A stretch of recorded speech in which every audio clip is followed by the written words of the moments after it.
அன்பு தமிழ் நெஞ்சங்களுக்கு வணக்கம். ஃபர்ஸ்ட் ஷோ நிகழ்ச்சிக்கு உங்களை அன்போடு வரவேற்கின்றேன். இன்றைய ஃபர்ஸ்ட் ஷோ நிகழ்ச்சியில போலீஸ் ஃபேமிலி திரைப்படத்தின் திரை விமர்சனத்தை தெரிந்து கொள்ள போகிறோம். வாங்க நிகழ்ச்சிக்கு போவோம். காவல் நிலையத்தில் இளைஞர் ஒருவர் கடுமையாக தாக்கப்பட்டு மயக்க நிலைக்கு செல்கிறார். அந்த இளைஞரின் தந்தை சரவணன் அரசியல் செல்வாக்கு மற்றும் பணபலம் மிக்கவர் என்கிற தகவல் தெரிகிறது. இந்த பிரச்சனையிலிருந்து தப்பிக்க போலீஸ் சப் இன்ஸ்பெக்டர் ராஜா மலைச்சாமி தலைமையிலான காவலர் குழு மயக்க நிலையில் இருக்கும் இளைஞரை நகரத்திற்கு வெளியே ஆள் நடமாட்டம் இல்லாத பகுதியில் தூக்கி போடுகிறார்கள். மறுநாள் அந்த இளைஞர் கழுத்து நெரித்து கொல்ல தகவல் வருவதுடன் அவர் கொலை செய்யப்படுவதற்கு முன்பு காவல் நிலையத்தில் தாக்கப்பட்ட உண்மையும் அவரது தந்தை சரவணனுக்கு தெரிய வருகிறது. தன் மகனை கொலை செய்த காவலர்களை பழிவாங்க துடிக்கும் சரவணன் சம்பந்தப்பட்ட காவலர்களின் குடும்ப உறுப்பினர்களை கொலை செய்ய தொடங்குகிறார். ஆனால் அவர் மீது சட்ட ரீதியாக நடவடிக்கை எடுக்க முடியாமல் காவல்துறை திணறுகிறது. உண்மையான கொலை குற்றவாளியையும் கொலைக்கான காரணத்தையும் கண்டுபிடித்து காவலர்கள் மீதான சரவணனின் பழிவாங்கும் நடவடிக்கைகளை தடுக்க முயற்சிக்கிறது. அவர்களது முயற்சிக்கு வெற்றி கிடைத்ததா? சரவணனின் மகனை கொலை செய்தது யார் என்பதை காவல் நிலைய மரணத்தின் பின்னணியோடு சொல்வதுதான் police family.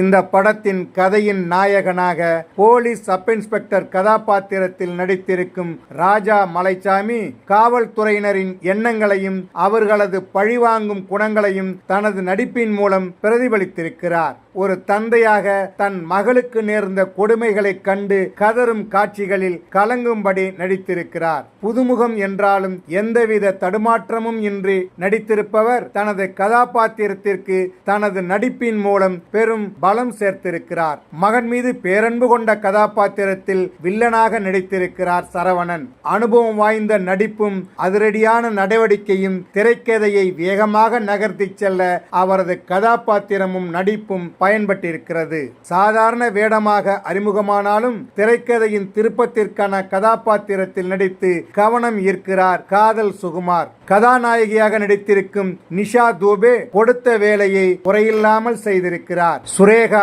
R, Rojan Leon, ரத்தினம், தாஸ் சாந்தகுமார், எம்.எஸ். செல்வா என மற்ற வேடங்களில் நடித்திருப்பவர்களும் அவர்களுடைய பாத்திரத்திற்கு பொருத்தமாக இருந்து பயணித்திருக்கிறார்கள். ஜெயக்குமார் தங்கவேலின் ஒளிப்பதிவு எளிமையாக இருந்தாலும் கதைக்கு ஏற்ப பயணித்திருப்பதுடன் நடிகர்களின் நடிப்பு திறனை சரியான முறையில் காட்சிப்படுத்தியிருக்கிறது. எம்.எஸ். செல்வாவின் படத்தொகுப்பு திரைக்கதையில் இருக்கும் சஸ்பென்ஸையும் அதன் மூலம் ஏற்படும் எதிர்பார்ப்பையும் இறுதி வரை பயணிக்க வைத்து படத்தை படபடப்போடு பார்க்க வைக்கிறது. ஜெய கே தாஸின் இசையில் பாடல்கள் மற்றும் பின்னணி இசை திரைக்கதையின் ஓட்டத்திற்கு உயிரூட்டும் வகையில் பயணித்திருக்கிறது. காவல் நிலைய மரணங்களை பின்னணியாக கொண்டு கிரைம் சஸ்பென்ஸ் த்ரில்லர் ஜானர் கதையை நேர்த்தியாக கொடுத்திருக்கும் இயக்குனர் பாலு எம் எதிர்பார்க்காத திருப்பங்களை யூகிக்க முடியாதபடி சொல்லி படத்தை சுவாரஸ்யமாக நகர்த்தி சென்றிருக்கிறார். பொருளாதார ரீதியான கட்டுப்பாடுகளால் கதையை காட்சி மொழியில் விவரித்ததில் சில குறைகள் இருந்தாலும் தான் எடுத்துக்கொண்ட கதையை தொய்வில்லாத திரைக்கதையோடு விறுவிறுப்பான காட்சிகள் மூலம் ஒரு நிறைவான பொழுதுபோக்கு படமாக கொடுத்து இயக்குனர் பாலு எம் வெற்றி பெற்றிருக்கிறார். மொத்தத்தில் போலீஸ் ஃபேமிலி பொழுதுபோக்கிற்கு ஏற்ற படம். ஒரு புது முயற்சி, ஒரு புது டீம். என்டையர் கிட்டத்தட்ட ஒரு 90% வந்து மதுரையிலேயே உள்ள அந்த கதை மாந்தர்களே வச்சு அந்த ஊர்லயே வந்து பண்ணிட்டாரு பாலு சார். என்னோட மாப்பிள்ள பாலு சார், இயக்குனர் ராஜா மலைசாமி சார். இந்த படத்துக்காக என்னோட வேண்டுகோளை ஏற்று வந்த சம்பத்ராம் சார், எல்லாருக்கும் நன்றி. மற்ற தொழில்நுட்ப கதை எல்லாருமே இருக்காங்க. என்னன்னா ஒரு புது முயற்சி. டைரக்டர் வந்து சொன்னாரு, இந்த மாதிரி ஒரு படம் பண்றோம், நீங்க எனக்கு ஒரு மாதிரி ஒரு கேரக்டர் ஒன்று இருக்கும், ஒரு நல்ல ட்விஸ்டா இருக்கும் அப்படின்னு சொன்னாரு. நான் என்னோட போர்ஷன் மட்டும் செப்பரேட்டாவே எடுத்துருந்தாங்க. நான் டப்பிங் பேசும்போது தான் அந்த படத்தை கவனிச்சேன். சரி, நமக்கு ஒரு வேற ஒரு பரிமாணத்துல இந்த படம் ஒன்று வந்திருக்கு அப்படின்னு. எவ்வளவு படங்கள் நடிக்கிறோம், சில படங்கள் தான் மனசுல நிற்கும். அந்த மாதிரி ஒரு கதை அம்சம் உள்ள ஒரு படம் இது. பெரும்பாலும் இந்த காவல்துறை, இந்த லாக்அப் டெத், அதனாலே வந்து அதுக்கு பின்னணியில் இருக்கிற விஷயங்கள் வந்து எவ்வளவோ இருக்கும். ஒரு அரசியலே நடக்கும். அந்த இப்ப மலையாளத்துல வந்து நையாட்டு அந்த மாதிரி நிறைய த்ரில்லர் படங்கள் நிறைய வந்திருக்குது, போலீஸ் ஸ்டோரிஸ் நிறைய இருக்குது.